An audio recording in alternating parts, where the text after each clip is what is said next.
¿Qué tal? ¿Cómo les va? Muy buenas tardes. Bienvenidos a un nuevo programa de Imagen, este espacio dedicado a la estética y a la salud a través de la pantalla del canal 12 de CCC. Nosotros tenemos, como siempre, muchísimas novedades. Espero que nos acompañen y así arrancamos Imagen.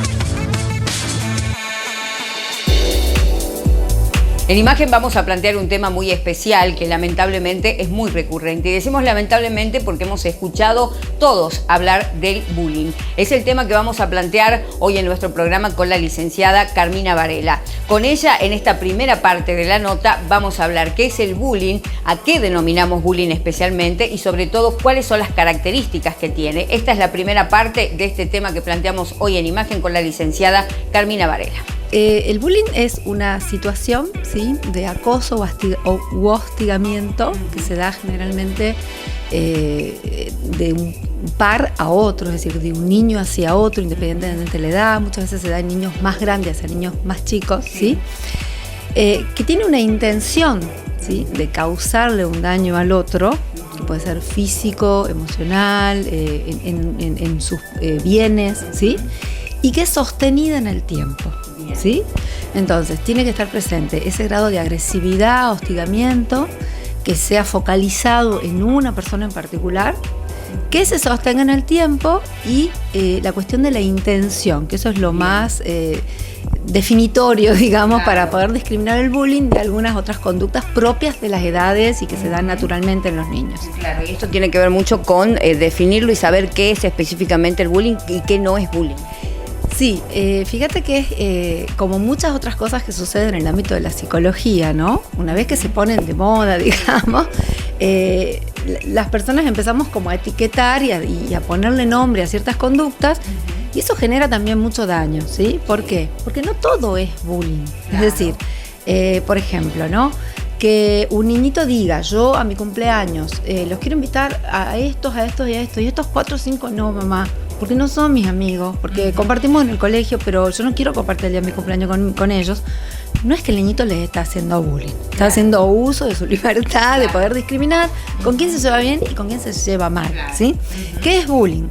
Que se pongan de acuerdo 4 o 5 del grado para decir, a fulanito no lo invitamos a nuestro cumpleaños. Sobre todo si eso se conjuga con otras conductas, o sea, que este acto de discriminación o de aislamiento se repite en situaciones cotidianas, se repite en cuestiones puntuales de uno a uno, ¿no?, en donde están jugando y este chiquito no lo eligen. Se agrega también hoy por hoy la cuestión de las redes sociales y el acoso o el hostigamiento a través de las redes sociales. Claro, eso te iba a consultar, el ciberbullying que le dicen a través de las redes, también el acoso, como que es permanente también.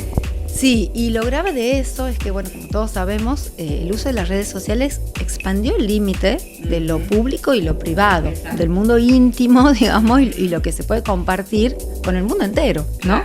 Entonces ya la situación de hostigamiento no queda solo en el grupo de pares de la escuela, ¿sí?, sino que la amenaza del acosador a través del ciberbullying es de una exposición exponencial, es decir, bueno, todos los chicos de 5º grado de Tucumán se van a enterar de tal cosa, o todos los amigos del Instagram o del Facebook, o ¿sí? Sí.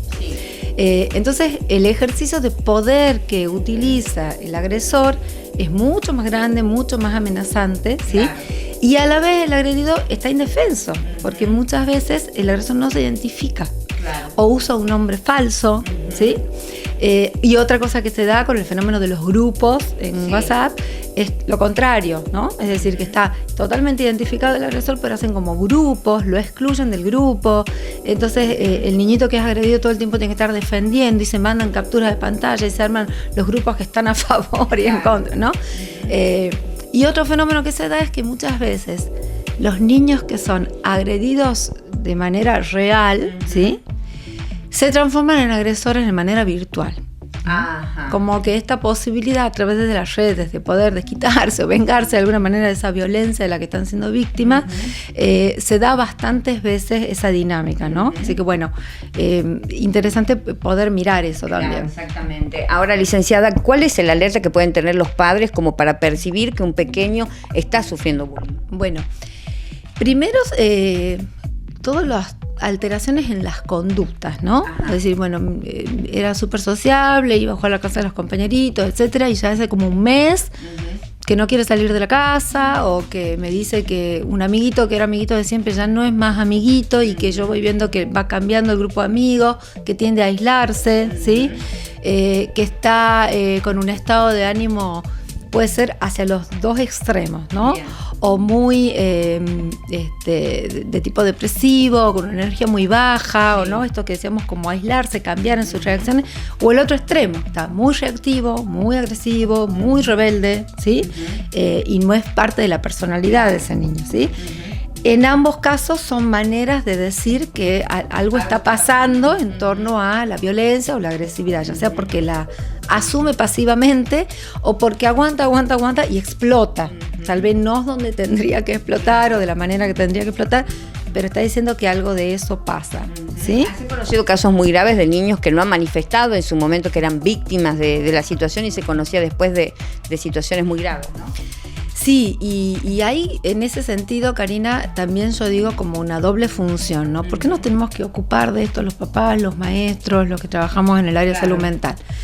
Primero, por el hecho en sí mismo, ¿no? De poder proteger a nuestros niños de esto, de poder también entender que pasó toda la vida, nada más que con muchas otras cuestiones. Hoy tiene un nombre, está tipificado, se entiende que no es común, ni normal, ni saludable, que no es que son cosas que pasan, claro, y entonces hay que mirar por otro lado, son cosas normales de chicos, no. Esto es lo que hay que, en la cabeza de los grandes, empezar a desmitificar. Entonces, por un lado eso, la protección de ese niño, y en realidad de ambos niños, o de todos los protagonistas. Claro. Porque a diferencia del acoso moral, el acoso laboral, el acoso sexual en el adulto, sí, es claro, una vez que se demuestra, el castigo va hacia el agresor y hay que proteger a la víctima.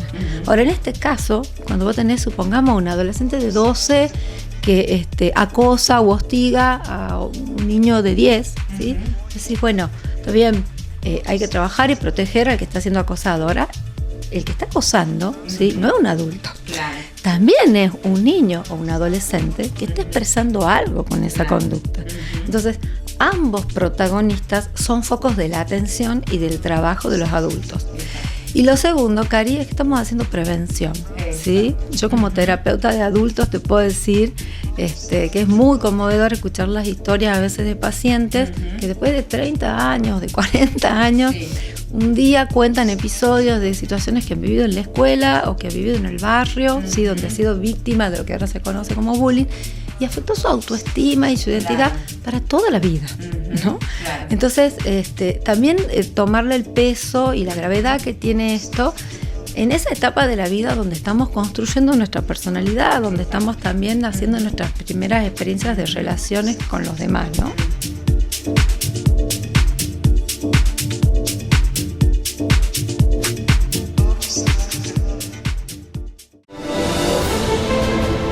En Radio Bicentenario, un equipo de grandes profesionales te acompaña, te entretiene y te informa todos los días. Ponemos el poder de la radio en tus manos.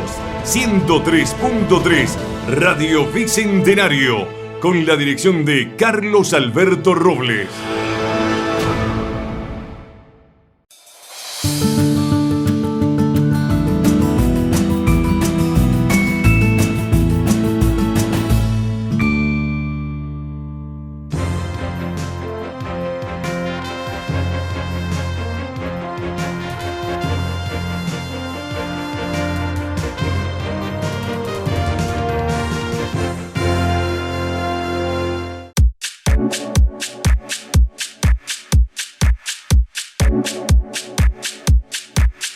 Bienvenidos al nuevo bloque de nuestro programa y damos continuidad a este tema que hemos planteado en imagen, el bullying.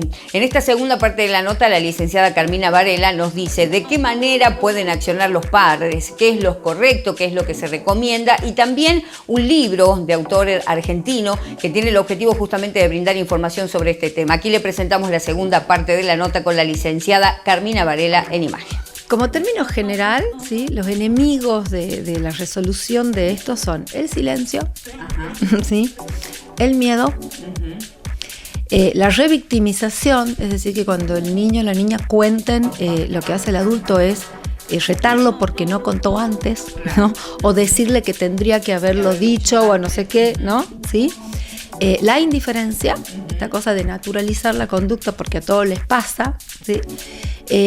Y también te diría que esta cosa como del doble mensaje, ¿no? En donde por un lado un papá dice, vos defendete, pegale, no sé qué, y la otra parte de la pareja parental dice, bueno, no, contale a la señorita, ven y contale a la mamá. Bueno, eso es súper importante que los adultos se pongan de acuerdo, ¿no?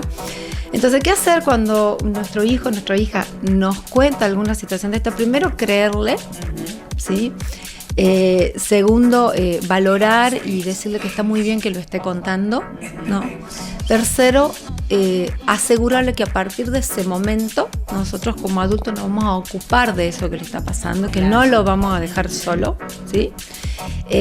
Darle también la seguridad de que esto que le está pasando no es culpa de él o de ella, ¿sí? Y que también ese otro niño o niña tiene un problema, una dificultad, o sea que no es normal ni natural que nadie se comporte así ni use de objeto de sus agresiones a ninguna persona, ¿sí? Y por último, preguntarle a ese niño, a esa niña, ¿qué necesita? ¿No? Porque hay veces que en la fragilidad o en esta cosa de estar amenazado, ¿no?, en su seguridad, los mismos niños dicen, bueno, yo te voy a pedir, mamá, papá, que no vayas a hablar al colegio todavía, ¿no? O yo te diría que hables primero con la mamá o con el papá de fulanito, o hagamos una reunión, ¿sí? ¿Sí? ¿Qué necesita? ¿Qué lo tranquiliza? ¿Qué lo tranquiliza? Exactamente, ¿sí? Entonces es una pregunta muy importante. Independientemente de que después nosotros como adultos vayamos tomando las medidas necesarias como para poder protegerlo, ¿no? En muchos casos se necesita asistencia psicológica, ¿sí? Y también vuelvo a esta idea de qué importancia tienen los padres, porque imagínate, los niños aprenden muchísimo de lo que escuchan, del ejemplo, de la omisión también, ¿no?, de lo que ve que los padres no hacemos, ¿sí? Entonces van tomando un modelo. Yo sé que esto parece una obviedad, ¿no?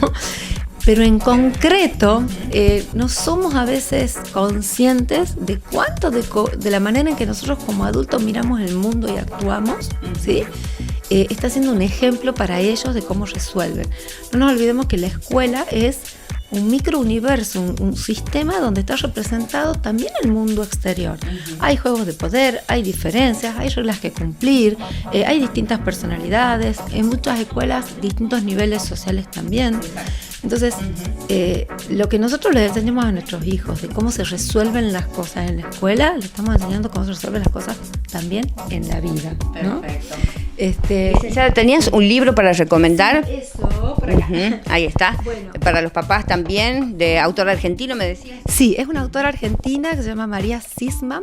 Te decía fuera de cámara que me parecía buenísimo que sea argentina, porque en esta bibliografía los pioneros por ahí son los países anglosajones. Claro. Entonces nosotros vamos como siguiendo lo que van diciendo en otros lugares del mundo, y las realidades son distintas, ¿sí? Esta es una psicopedagoga especialista en el tema, argentina, que da muchísimos ejemplos muy concretos y un libro muy accesible, ¿sí? Se llama María Sisman, se llama Bullying, ¿sí?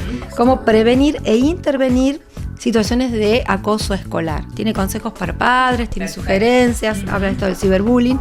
Bueno, y por último, por ahí, ¿no?, esta cosa de qué lugar le compete a la escuela, ¿no? Porque a la autoridad escolar o a la autoridad de una comunidad deportiva, por ejemplo. Exactamente, porque hay capacitaciones al respecto, pero después en el caso a caso todos estamos más o menos como indefensos, como no sabiendo qué está bien, qué está mal, ¿no?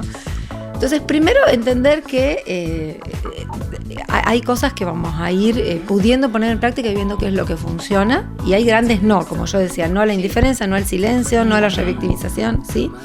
Pero también es muy importante la escucha, ¿sí? La escucha de ambas partes, porque vuelvo a decir, hay situaciones que son normales y comunes, que los niños se hagan bromas, que sobre todo en los varones un empujón, es normal, es común, ¿sí? No es que no tenga que suceder. El tema es cuando se junta todo esto. Entonces, si vamos a trabajar en equipo, si vamos a trabajar en red, si vamos a trabajar en una institución, 2 o 3 cosas que son súper importantes trabajar, ¿sí? Para prevenir. Primero, todo lo que tenga que ver con gestión de emociones. Muchas veces el niño que es acosado no tiene idea cómo gestionar su miedo, ¿sí? Y el niño que es acosador no tiene idea cómo gestionar su enojo.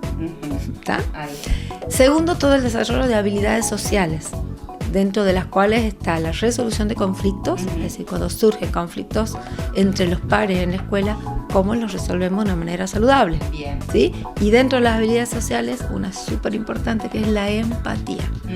Hacer experiencias donde los chicos se puedan poner en el lugar del otro y entender cuál es el límite. Si al otro le molesta, le duela o dice que no, no es una broma, es acoso. Sí. Bien. Exactamente. Bueno, Perfecto. eso. Muchísimas gracias, licenciada, como siempre, muy clara en sus conceptos. Gracias por recibirnos y bueno, por tratar este tema tan importante para la sociedad, para la comunidad en general. Bueno, hasta la próxima y muchas gracias a vos por difundir estos temas tan importantes que a veces uno no se anima a hablarlos. Seguro que sí, gracias.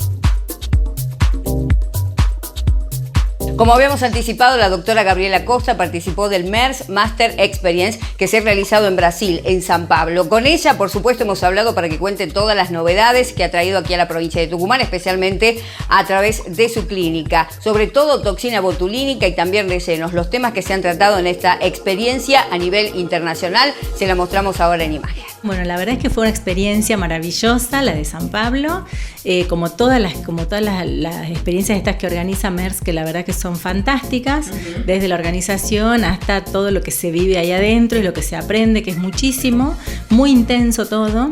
Entonces puedo traer todas las novedades para acá, para la clínica, para empezar a aplicarlas en mis pacientes, tanto en varones como en mujeres. No nos olvidemos de que todo lo que son rellenos, revoluminización facial y toxina botulínica, que son puntualmente lo que se ha visto en esta experiencia, es tanto para varones como para mujeres. ¿Cuáles son esas novedades, por ejemplo? En lo que es Seomin, que es toxina botulínica, y lo que es Velotero, que es ácido hialurónico, que son para revoluminización facial.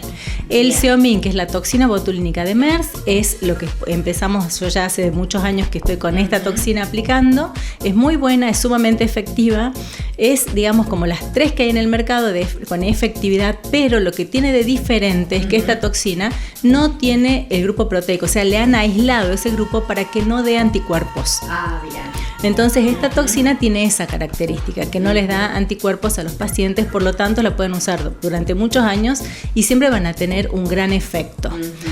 Por otro lado, ahora se trata de hacer como una grilla sobre la frente y la parte de las cejas de los pacientes para ir indicando en qué puntos pondremos más o menos cantidad de acuerdo al movimiento que tenga ese músculo. Digamos que esto es una de las innovaciones en cuanto a técnica de colocación de toxina que se ha visto en esta experiencia. Perfecto. Entonces, de acuerdo a eso, podemos colocar en los lugares donde el músculo tiene más fuerza y donde por ahí no hay músculo, porque hay zonas que son aponeurosis, no se coloca producto. Entonces, el paciente tiene un resultado mucho más natural, ¿sí? Que lo que se estaba viendo. Buenísimo, esto es una buena técnica y recordemos también, doctora, que la toxina se utiliza en la parte superior del rostro. Se utiliza en la parte superior y también se utiliza en el tercio inferior. Bien. Dependiendo, por supuesto, de la expertez, te diría, de la persona que lo coloca. ¿sí? Hay que hacer cursos especiales para eso.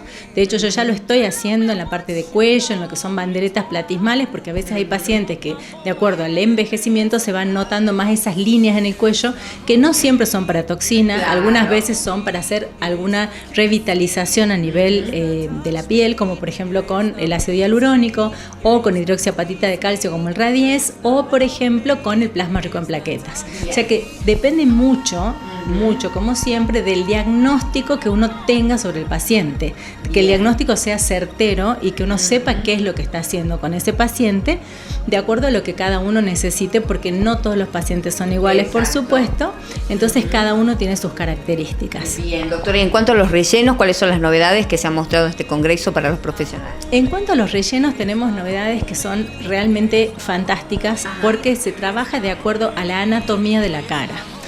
O sea, de acuerdo a la anatomía se ha visto que hay ciertas zonas que son para revoluminizar y hay áreas que son para liftar, se llama, o sea que tienen efecto liftante si uno coloca ahí el ácido hialurónico.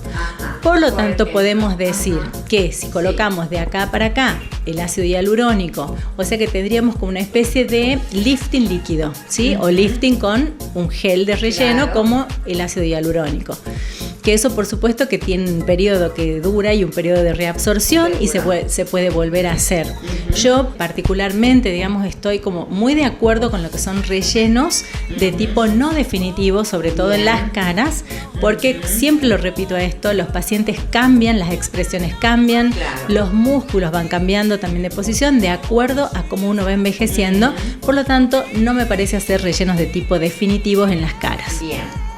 También se puede utilizar el ácido hialurónico para nariz, como ya lo veníamos viendo en otros programas, en lo que se llaman rinoplastias sin cirugías. Eso es principalmente para pacientes que quieren corregir algún defecto de la nariz sin ir al quirófano. Pero por supuesto que en esto no se puede decir que se corrigen tamaños, ¿sí? Porque por ahí hay pacientes que se confunden con esta técnica y piensan que se puede reducir el tamaño de una nariz. Eso es imposible con ácido hialurónico. Eso sí ya sería un procedimiento quirúrgico. Pero lo que son pequeñas correcciones sobre, por ejemplo, en la punta de la nariz o sobre el dorso, cuando hay algún levantamiento o algunas formas, digamos. Exacto, sobre la forma, eso se puede corregir perfectamente y queda muy bien.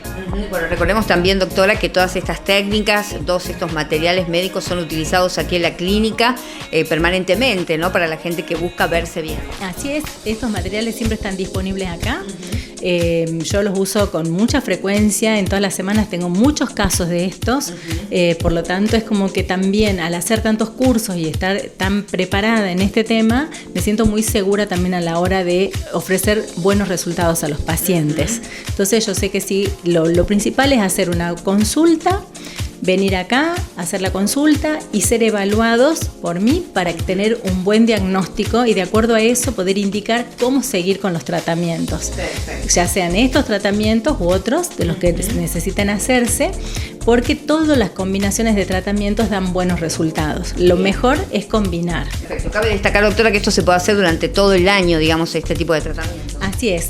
Todo el año se puede hacer, no tenemos ningún impedimento con hacer, por ejemplo, una toxina botulínica en verano o cuando hay sol. Lo único que siempre se les pide, por supuesto, es que tengan cuidado con el sol para no exponerse inmediatamente después de haber sido hecho el tratamiento, y sí unos días después, pero siempre con protector solar, por supuesto.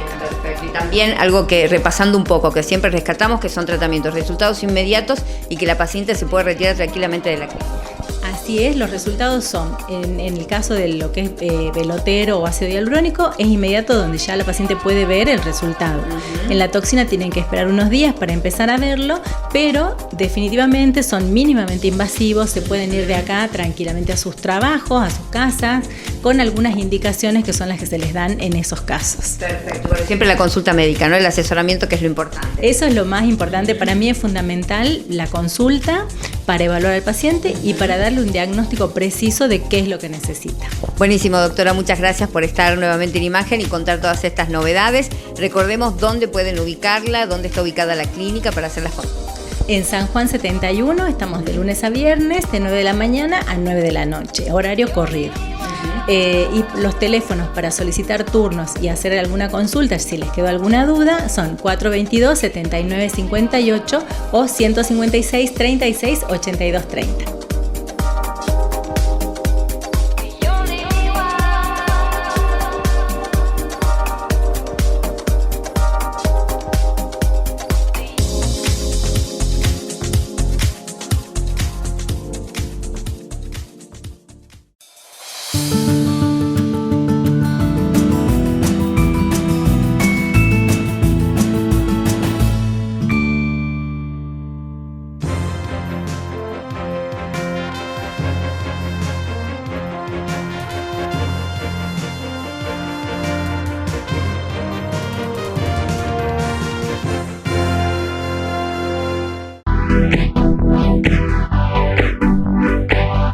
Llegamos al final de Imagen, espero que hayan disfrutado de todo lo que hemos presentado hoy en el programa y recuerden también que nos pueden encontrar durante toda la semana en las repeticiones que tiene nuestro programa aquí en la pantalla del canal 12 de CCC en distintos horarios.